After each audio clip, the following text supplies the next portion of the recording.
el mensaje que nos toca en esta noche. Habíamos hablado acerca de la primera parte, los primeros versículos de Mateo capítulo 22, que es donde quiero que nos ubiquemos, 15 y 16 por ahí.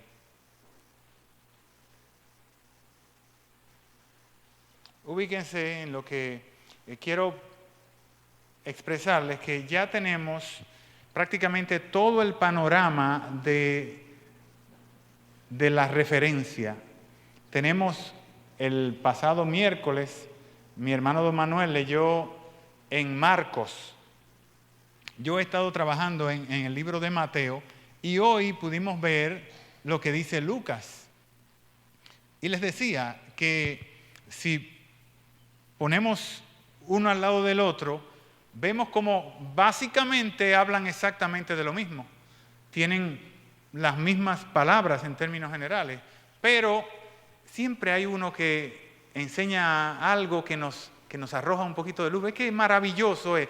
Es como si, y es de esta manera, es como si tres de nosotros, cualquiera, Marcos, por ejemplo, y no hay nadie que se llame Mateo aquí. Si está Marcos aquí, debería haber un Mateo.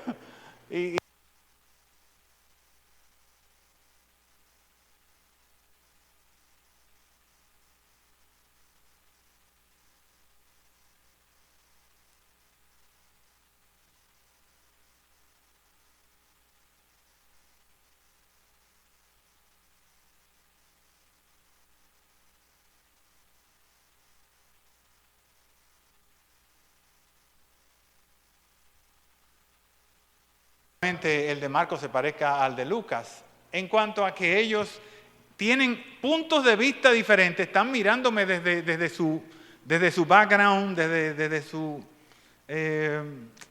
su edificio hecho a su medida, y van a comentar las mismas cosas que yo dije, pero a Fermín va a hacer énfasis en algo, y Castro va a hacer énfasis en algo, y no necesariamente Marcos también haga énfasis en otra cosa. Ahora sí tenemos los tres evangelios y podemos ver, pero mira, fulano dijo lo mismo, pero usó estas palabras. Y mira, aquel nos aporta, por ejemplo, que por decirlo así, en lo que leyó don Manuel en Marcos, nada más habla de una moneda.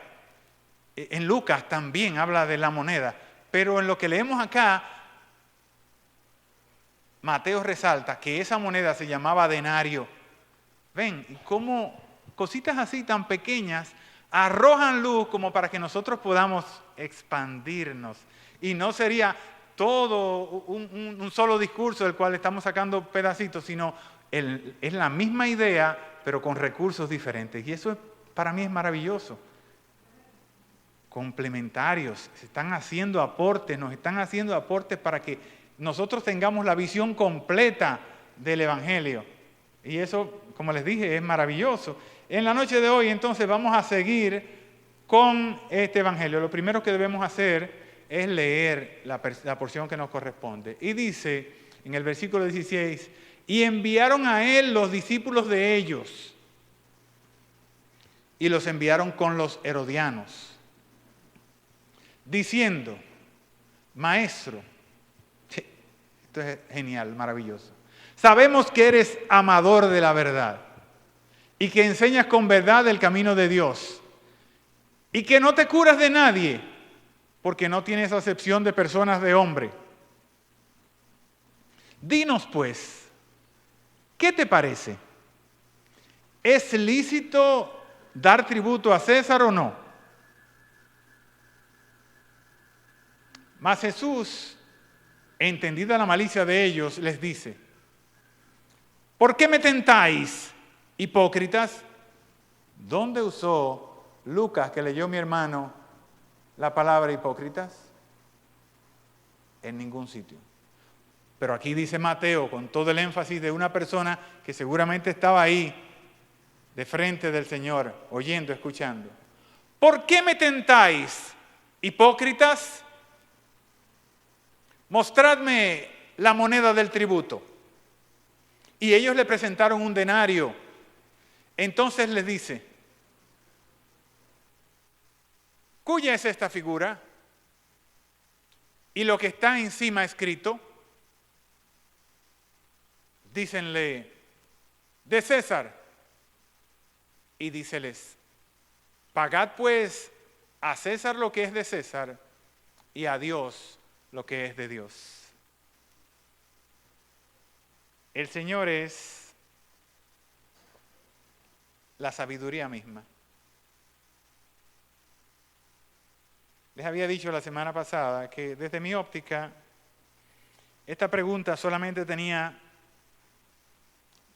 3 respuestas. Y de hecho, cuando en Marcos se hace la pregunta, que la leímos la semana pasada, reitero, si vamos a Marcos capítulo 12, para puntualizar solamente, nos vamos a dar cuenta que la pregunta es diferente. ¿Alguien puede decirme rápidamente, el que lo encuentre, cuál es la pregunta que ellos hacen? Ajá. No, la pregunta. No, la pregunta que le hacen ellos a Jesús. Ajá.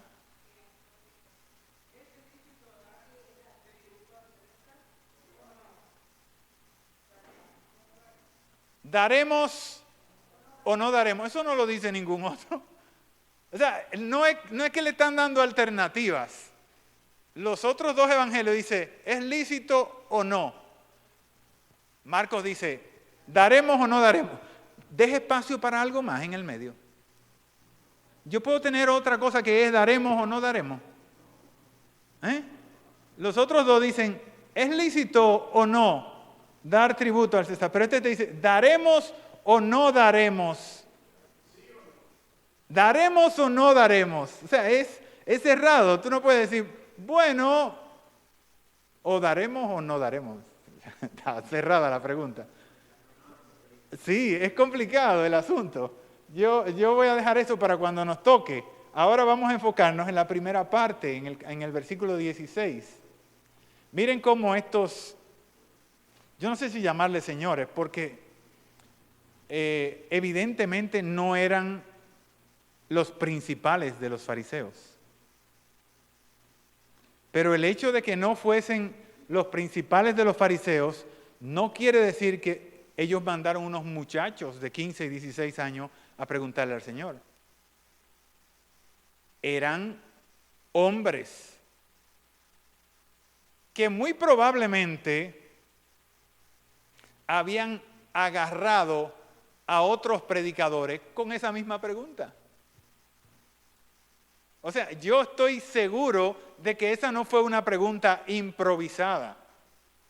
El hecho de que allí habían llevado a los herodianos indica qué era lo que querían.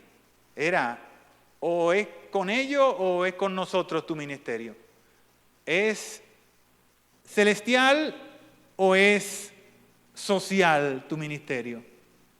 ¿Es de Dios o es de los hombres? Es claro, si no, no hubiesen llevado a los herodianos. Pero como les decía, primero me late que la pregunta no era una casualidad. Ellos fueron preparados con una pregunta que probablemente le habían hecho a otros que podían caer en el gancho. Y yo les había dicho que la pregunta, desde mi óptica, sin estudiar a profundidad nada de eso, la pregunta solamente tenía 3 respuestas. O le digo que no es legal, porque lícito significa legal, ¿verdad, Castro? O no es legal darle tributo, o sí es legal darle tributo, o yo pudiera decirle, yo no sé si es lícito o no. Habría que buscar un abogado para que lo digan. En cualquiera de los 3 casos estuviéramos delante de un preso. ¿Te quería aportar algo, mi hermano don Manuel? Ajá.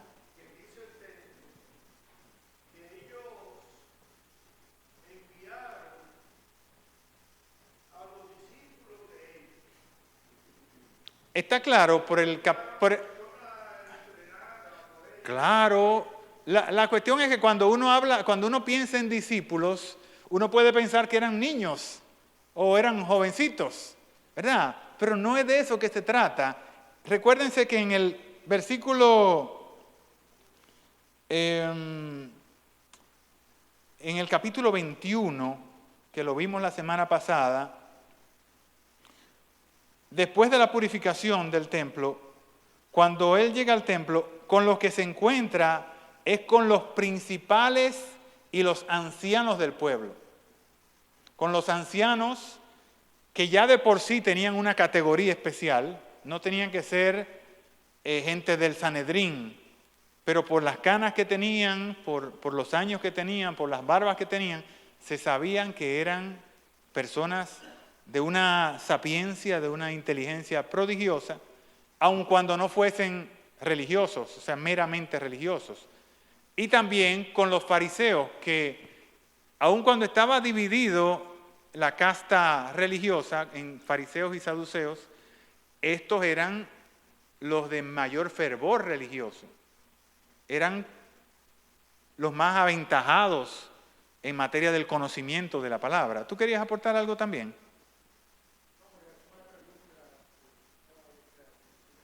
Ajá. No, definitivamente, ahí no lo dice.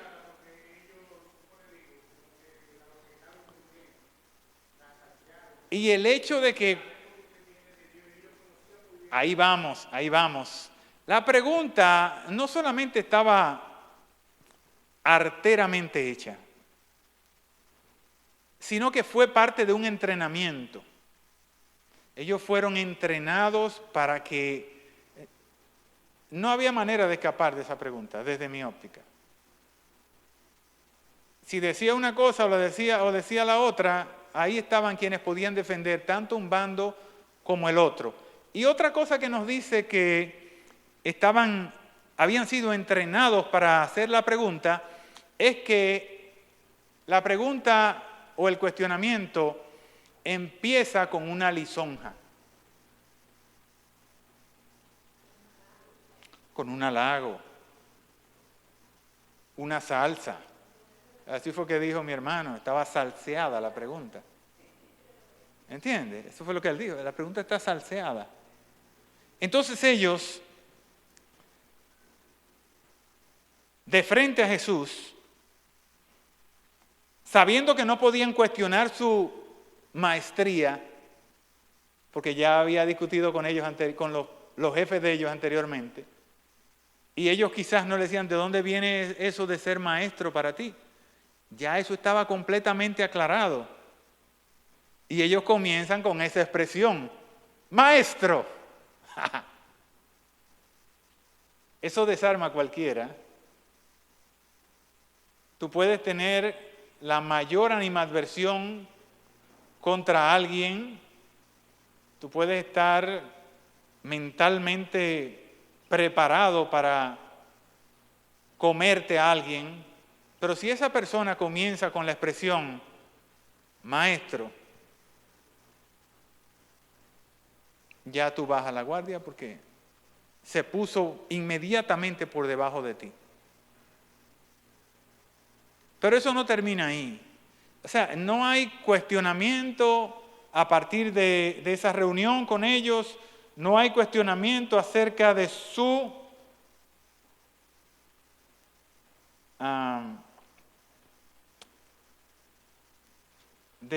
autoridad como maestro de la palabra. Pero ellos van más allá y le dicen, a mí me gustaría que lo leyéramos en Mateo, que es un poquito más claro, porque este está un poco oscuro. Este dice, sabemos que eres amante de la verdad y que enseñas con verdad el camino de Dios y que no te cuidas de nadie porque no miras las apariencias de los hombres. La verdad que es un poquito complicado lo que está diciendo ahí. Dice, por ejemplo, eres amante de la verdad.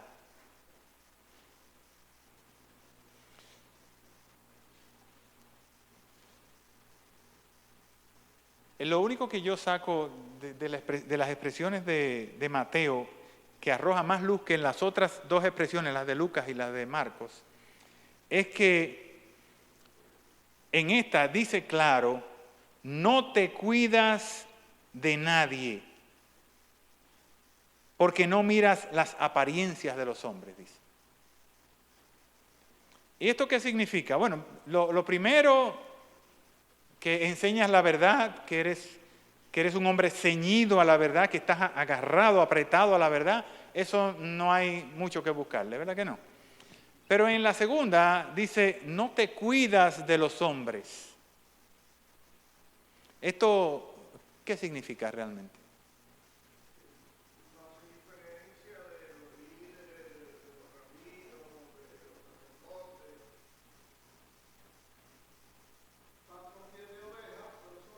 No. Ah, ¿verdad que no?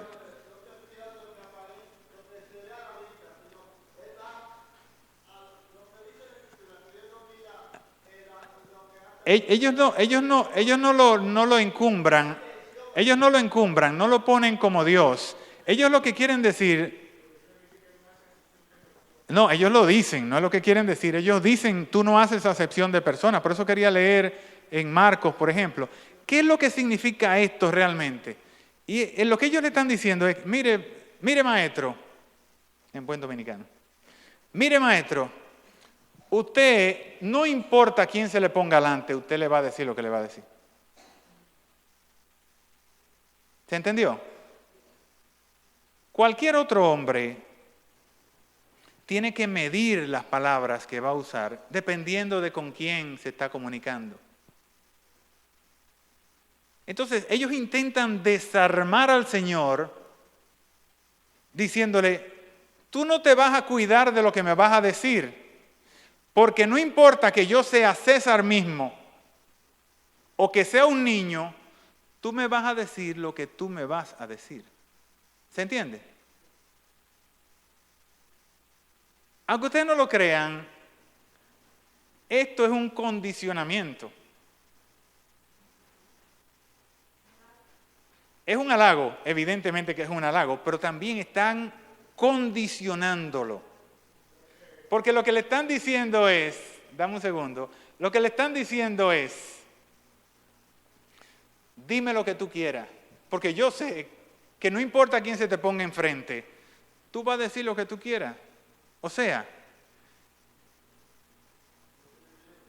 sé sincero, porque realmente no conocían al Señor. Ven, pero pretendiendo que el Señor no se quedara con ninguna parte de la respuesta, ellos le dicen, tú no tienes que cuidarte de nadie. A lo que yo te voy a preguntar, respóndeme como tú le respondieras a un niño. ¿Se entendió? Vamos a leerlo de nuevo ahora. Ahora con esa visión vamos a leer qué fue lo que dijo Mateo aquí, para que ustedes vean esto. Qué delicioso. Maestro, sabemos que eres amante de la verdad y que enseñas con verdad el camino de Dios y que no te cuidas de nadie porque no miras las apariencias de los hombres.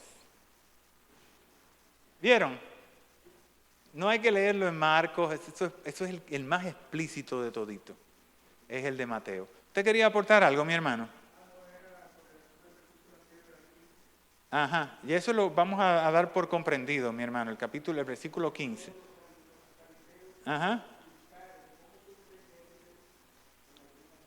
Exacto, es con relación a que entre ellos, armaron ese plan. O sea,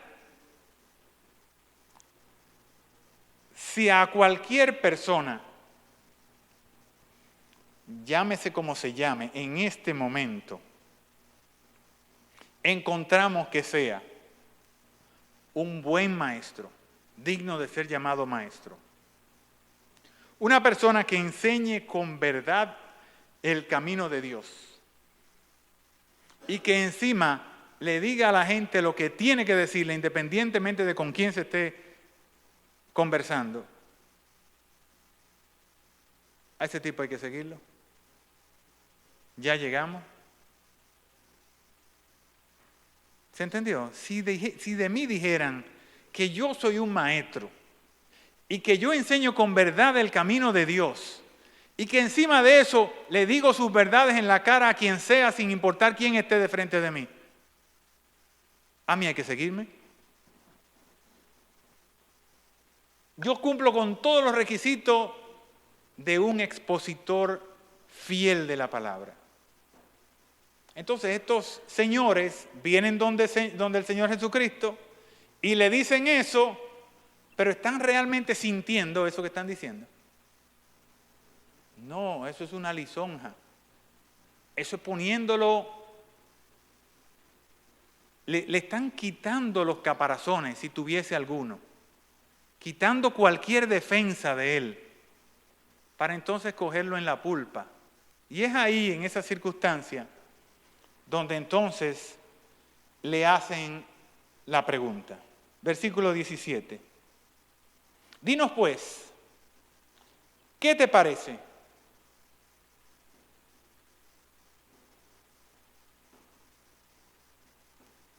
¿Es lícito dar tributo al César o no?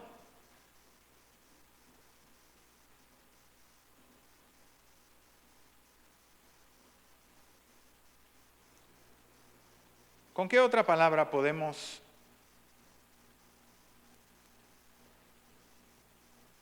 hacer sinónimo la palabra tributo?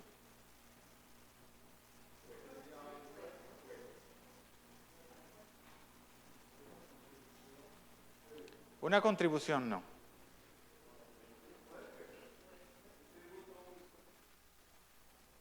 Tú sabes que si lo buscas, no. Arbitrio, eso está muy bonito, esa palabra. No. No, realmente no son sinónimos. Tributo e impuesto no son sinónimos.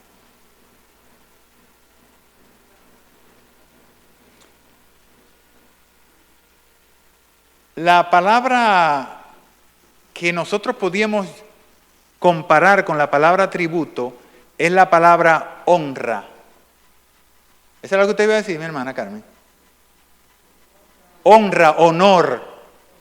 ¿Verdad? Tributo es honra. No es impuesto. Aunque impuesto con el tiempo.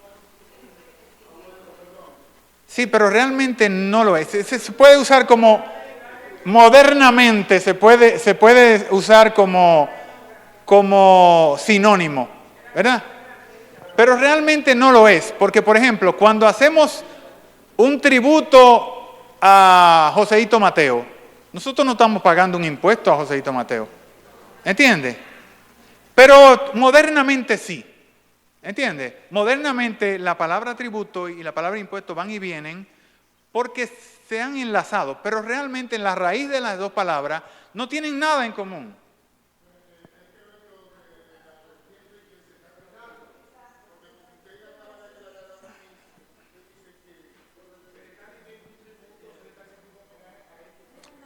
Exacto, pero la palabra que...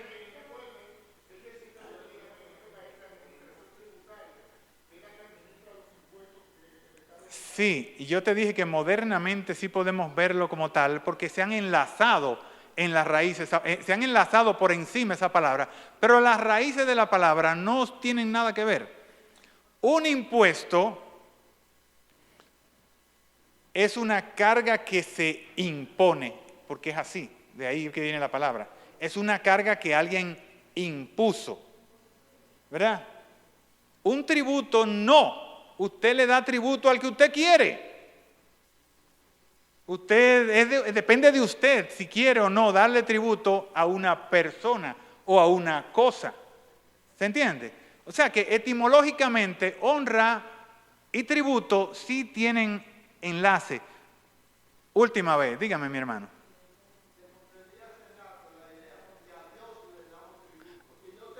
Para allá. Eso es lo que nosotros vamos a ver al final en la aplicación. Por eso quiero que esté meridianamente claro el asunto del tributo, porque el tributo es honra. Dígame, mi hermano Castro, última vez, porque me dicen que el problema es que ustedes no se oyen cuando hablan y estamos siendo grabados. Entonces después hay el problema de que la persona que está escuchando esto no lo comprende.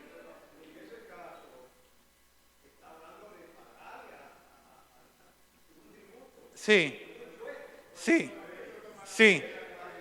Pero recuérdense que ese tributo no era una carga impositiva.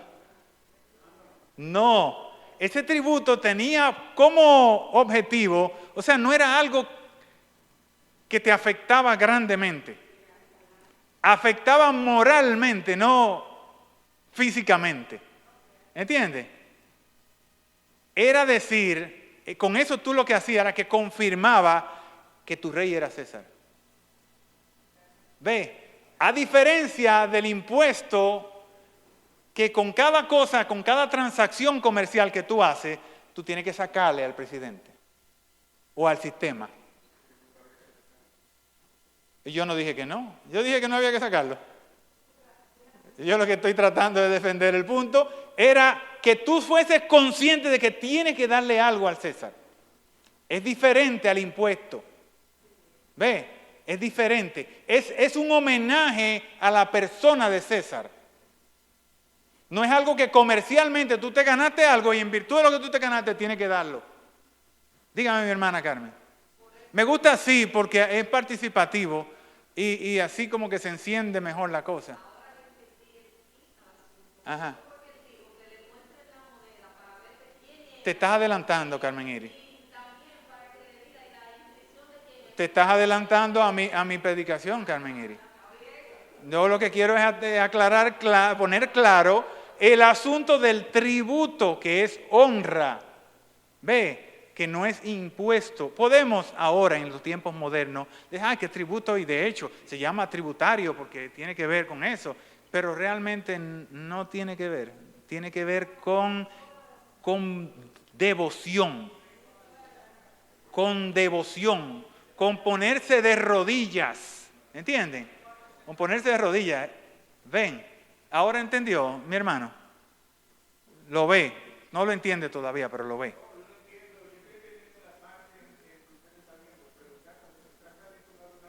Ajá.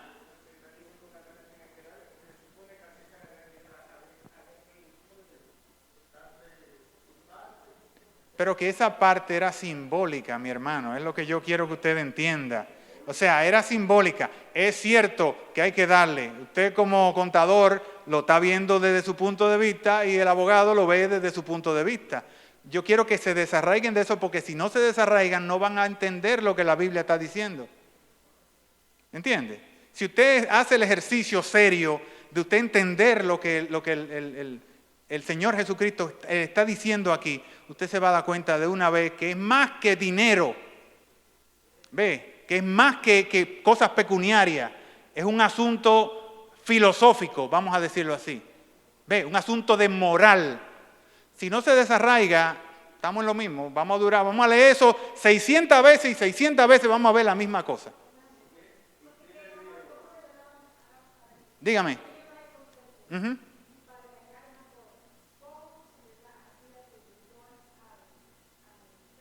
Este tributo era un denario al año. Un denario es el salario de un jornalero durante un día. Si a ti te ponen un impuesto de eso, ¿qué tú dirías? Si el impuesto que tú tienes que pagarle al presidente de la República o a impuestos internos fuese un denario al día, ¿cómo tú te sentirías?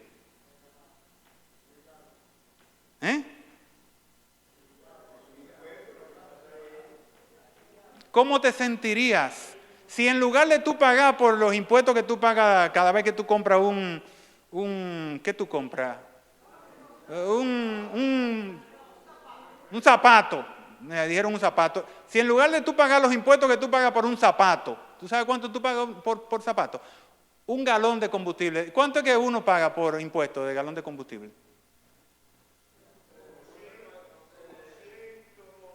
Como 112 pesos, creo que lo oí de 112 pesos.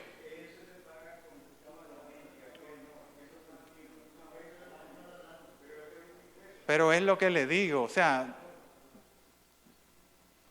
yo no voy a seguir discutiendo esto porque están cerrados, están trancados. O sea, no entienden la filosofía del asunto. Señor, haga algo.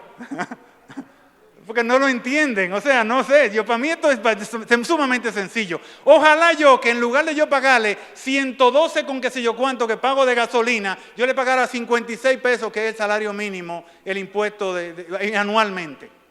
¿Cómo tú te sentirías? Dime ahora. Ve, entonces realmente no es un impuesto, aunque lo es esencialmente. Pero realmente lo que tú estás diciendo es, yo soy súbdito de él. ¿Se entendió? Eso era lo que el César quería. Además de que con ese impuesto, él sabía cuántos hombres habían en ese sitio.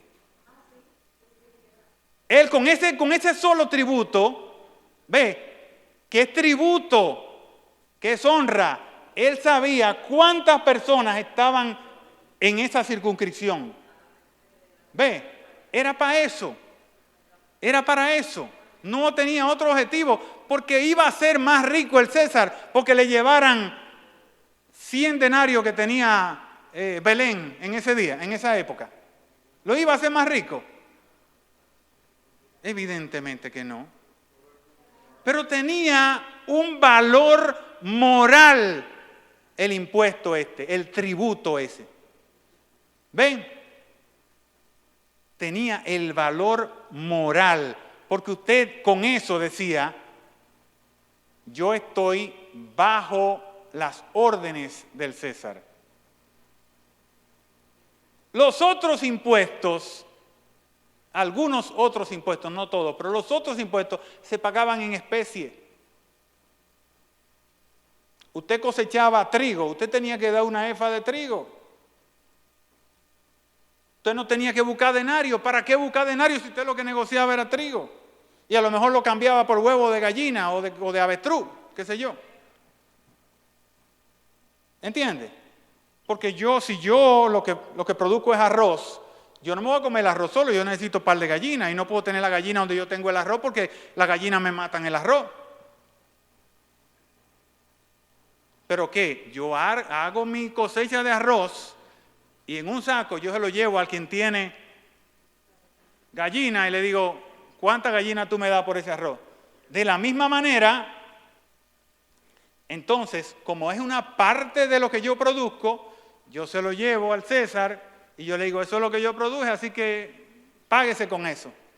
Pero no, tenía que ser en denarios. Y los denarios estaban acuñados por los romanos. Entonces, yo quiero que vean esto es lo importante, esto es lo trascendente del asunto. Porque el problema no era el tributo, el problema era la moneda.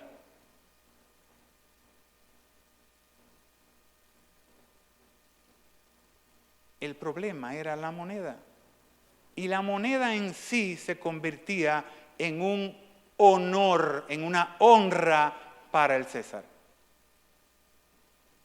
Se me agotó el tiempo, se le dio a don Manuel que yo no voy a poder hacer las aplicaciones. Deme un minuto más, don Manuel, para yo o pasar de una vez al asunto de la pregunta, de la respuesta, o lo dejamos para la semana próxima. Para la semana próxima lo dejamos. Dejamos para la semana próxima el asunto de la respuesta de nuestro Señor. Y que Dios me les bendiga.